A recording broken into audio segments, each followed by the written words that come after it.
Ramdam ko pa rin ang labi niya sa balat ko. Mainit. Mabigat.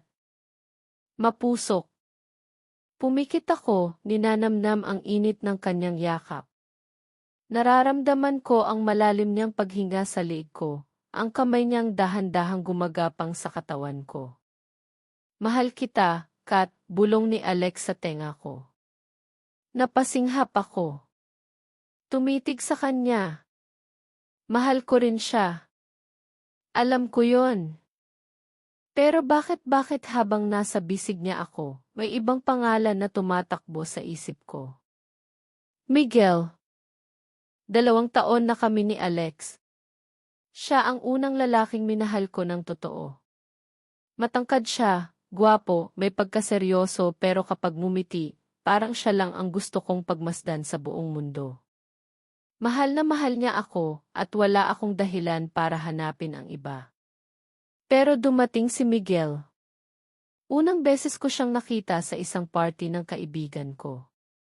Nakaupo siya sa bar, may hawak na baso ng whiskey, at nang nagtagpo ang mga mata namin, parang may kung anong gumalaw sa loob ko. At mula noon, hindi na ako naging pareho. Dapat hindi tayo nandito, mahina kong sabi. Pero hindi ko rin siya tinulak. Hawak ni Miguel ang bewang ko, pinapahilig ako sa pader ng kwarto niya. Masyado siyang malapit, masyadong mainit ang katawan niya sa katawan ko. Tigil ako kung gusto mo, bulong niya sa labi ko. Pero hindi ko siya pinigilan. At sa gabing yon, bumigay ako. Hinayaan ko siyang halikan ako, damhin ako. Hinayaan kong maramdaman kung anong pakiramdam ng ibang pag-ibig, ng isang bagay na hindi ko naramdaman kay Alex. Hindi lang pagnanasa. Parang may dumadaloy sa puso ko na hindi ko maipaliwanag. At doon ko nalaman na hindi lang simpleng kasalanan ang ginagawa ko. Dahil mahal ko na siya. Hindi ko na kayang itago. Sa umaga, kasama ko si Alex. Nilalambing niya ako, hinahalikan ako sa pisngi, niyayakap ako mula sa likod. At mumingiti ako, pero hindi na ito totoo. Sa gabi, kasama ko si Miguel. At sa kanya, hindi ko kailangang magpanggap. Alam niyang may Alex pa rin sa buhay ko. Alam niyang hindi ko pa siya mabitawan. Pero hindi niya ako pinilit. Dahil kahit walang label, kahit hindi ko pa siya mapili ng buo. Ramdam kong mahal niya ako. At yun ang nagpahirap sa akin.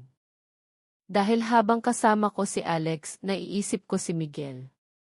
At habang kasama ko si Miguel, nararamdaman ko ang konsensya ko kay Alex. 2 puso. 2 lalaking mahal ko. Pero alam kong sa dulo kailangan kong pumili. Ano bang nangyayari sa'yo, Kat? Napatingin ako kay Alex, ramdam ko ang bigat sa pagitan namin. Alam kong nararamdaman na niya. May iba ka na, di ba? Natahimik ako.